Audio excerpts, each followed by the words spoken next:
tout de suite, place à l'invité du grand journal Midi 1 Morning.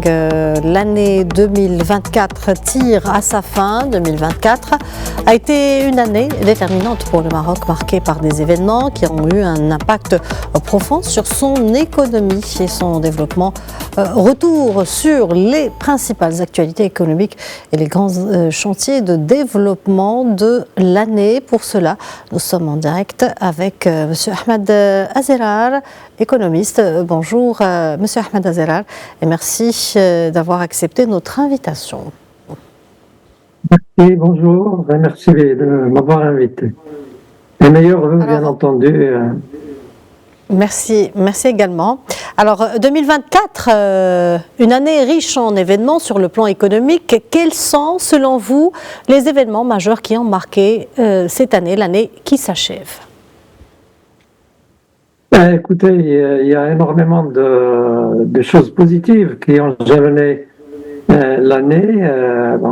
D'abord, l'économie a montré sa résilience, puisque malgré le climat difficile, la 6e année de pluviométrie réduite, donc le secteur secondaire a pu démontrer donc une résilience au point qu'un certain nombre de secteurs, alors dans l'automobile même, qui s'est adjugé la première place en Afrique en matière d'exportation, donc dépassant l'Afrique du Sud. Il y a aussi le secteur de l'avionique, également le secteur du tourisme aussi, qui jouit d'une notoriété de plus en plus importante du Maroc et qui réalise lui aussi un record important en matière d'accueil de touristes étrangers, détrônant là aussi un autre pays et devenant le premier pays. Donc il y a un certain nombre de secteurs, malheureusement, il y a aussi, côté positif bien entendu, l'accueil de nouveaux projets d'investissement direct étranger structurants, et en particulier dans les énergies renouvelables. Il y a aussi le lancement d'un certain nombre de secteurs au niveau national, et en particulier toujours en matière d'énergie et d'hydrogène vert.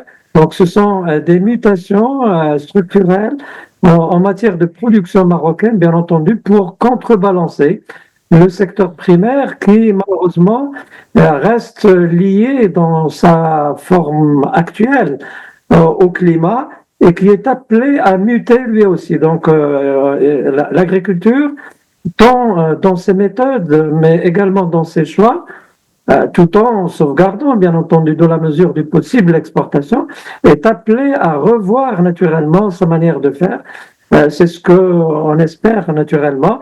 On espère aussi que la problématique très aiguë de l'eau puisse continuer à être résolue de manière structurelle. Justement, parlons de la crise de l'eau qui a dominé l'agenda national du Royaume en 2024, une véritable menace pour le secteur agricole avec une réduction de 30% des réserves d'eau disponibles. Les autorités ont été contraintes de mettre en place un plan d'urgence. On parle des investissements dans le dessalement de l'eau. Pouvez-vous nous en dire un peu plus? Vous savez, Sa Majesté a bien expliqué la problématique aiguë, bien entendu, de l'eau. C'est une problématique stratégique qui est sous-jacente à toute l'activité économique, mais également au social. Et donc, il faut résoudre par les manières les plus audacieuses. Donc, non seulement, bien entendu, la gestion rationnelle de l'eau qui doit continuer, mais les autoroutes de l'eau qui doivent drainer l'eau de là où elle est relativement disponible vers les régions qui en manquent, mais également sur le plan technologique, bien entendu, le dessalement, mais aussi les autres technologies doivent être utilisées à fond. C'est ce qui a déjà commencé à être fait, et donc on doit continuer à ce niveau, même si, bien entendu, le coût est élevé, mais il y va naturellement de la sécurité et de la souveraineté, bien entendu, hydrique, mais également économique du pays. Durant cette année, le Maroc a également intensifié ses efforts pour diversifier son modèle agricole en se tournant vers des cultures plus résistantes à la sécheresse. Peut-on dire que le Maroc est toujours en quête d'un équilibre entre une croissance économique avec une gestion durable de l'eau? Ce n'est pas suffisant. Ce qui se fait aujourd'hui encore dans l'agriculture, sachant que le Maroc est de manière structurelle un pays, bien entendu, à climat difficile, il faut absolument que notre agriculture change, bien entendu, de modèle. Il faudrait que la gestion de l'eau et de manière rationnelle puisse être le cas, tant en matière justement de mode d'irrigation, donc en utilisant les technologies les plus économisatrices de l'eau, mais également en changeant de choix agricoles, tant dans les régions, mais également dans les manières culturelles. Donc les assolements, etc. Tout le monde sait qu'aujourd'hui, l'agriculture telle qu'elle fonctionne aujourd'hui est le secteur qui dépense le plus d'eau, avec bien entendu l'industrie, le tourisme, etc. Tous ces secteurs doivent changer de paradigme et on doit absolument, l'agriculture doit réorienter également notre agriculture vers les productions assurant notre souveraineté. C'est faire d'une pierre deux coups, bien entendu, puisque nous sommes obligés à le faire. L'eau est aujourd'hui un input important qui coûte très cher et qui doit être géré de manière parcimonieuse. Parlons maintenant de la transition énergétique. Le Maroc a poursuivi durant cette année sa transition énergétique avec une capacité installée en solaire dépassant les 3000 mégawatts. Quel regard portez-vous sur l'évolution de ce secteur au Maroc ?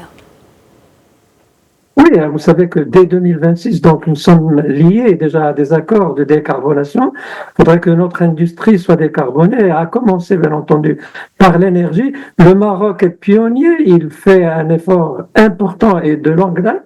Donc cette dynamique doit continuer naturellement, parce qu'avec l'hydrogène vert qui arrive et qui, nous l'espérons, sera mis en chantier rapidement en attirant les investisseurs étrangers avec notre secteur leader, donc les phosphates, mais également d'autres secteurs qui puissent bien entendu participer à la réalisation le plus rapidement possible de cette mutation et de la production de l'hydrogène vert qui sera à la base tant de la solution de la problématique énergétique et de la souveraineté énergétique marocaine, mais également de la souveraineté hydrique dont nous parlions il y a un instant.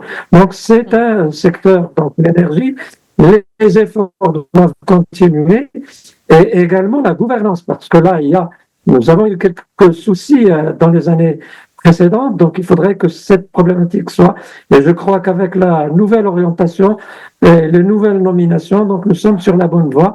Il faudrait bien entendu que l'on continue parce que c'est un secteur qui sous-tend tout le reste, y compris bien entendu l'inflation qui est aujourd'hui une problématique aussi que nous ressentons. Donc l'énergie et les transports, le mode de mobilité, tout ça est lié à l'énergie et c'est un secteur hautement stratégique. Alors il y a naturellement aussi les projets de partenariat dans lesquels nous sommes engagés donc à moyen terme, notamment le gazoduc Nigeria-Maroc. Donc nous espérons naturellement que le Maroc est ici dans un mix très important sur lequel nous devons agir, mais qui résoudra naturellement notre problématique et qui permettra du coup d'accélérer l'attrait des investissements directs étrangers dans les secteurs où le Maroc aujourd'hui est leader, mais également dans les nouveaux secteurs. Donc, pour continuer la transformation structurelle de notre économie vers le primaire, bien entendu, qui est faiblement productif, mais également qui attire moins d'emplois. Vous le savez, Monsieur la Azzera, problématique de l'emploi. dernière question en matière de numérisation. Le ministère de la Transition numérique a lancé cette année, en 2024, sa grande stratégie Maroc Digital 2030. Au-delà des aspects pratiques, de ces aspects pratiques, quel effet a la numérisation sur la croissance économique en termes de productivité, de compétitivité des entreprises? Ce n'est pas un choix, c'est une obligation aujourd'hui. Donc nous sommes dans les transitions, on en a parlé. On a parlé de la transition, bien entendu, climatique, la transition démographique aussi, parce que le recensement l'a démontré, de la transition économique et sociale dans laquelle nous sommes en train d'agir, et géostratégique aussi, mais également donc cette transition numérique qui s'impose à nous et que nous devons réussir aussi. Donc là, le projet que le Maroc a lancé, à mon sens, il n'est pas suffisamment audacieux. Il faudrait naturellement, bien sûr, qu'il y a des axes très importants qui sont aujourd'hui sur le métier, mais il faudrait un peu plus, et en particulier dans le rythme d'exécution, il faudrait que la gouvernance dans ce secteur puisse s'accélérer parce que la révolution n'attend pas. Alors le monde est déjà au niveau de l'intelligence artificielle généralisée, hein, donc c'est dès 2005, donc selon les prévisions optimistes, donc nous entrons déjà dans une phase avancée de l'intelligence artificielle. Il faudrait que chez nous, bien entendu, qu'on puisse également faire le pas pour assurer notre transformation digitale au niveau de tous nos secteurs économiques, en particulier dans notre petite moyenne entreprise qui est malheureusement encore en retard dans ce secteur. Il faudrait faire le paquet, j'allais dire, engagé, parce qu'il y va, Monsieur Ahmed bien Azzera, entendu, de notre...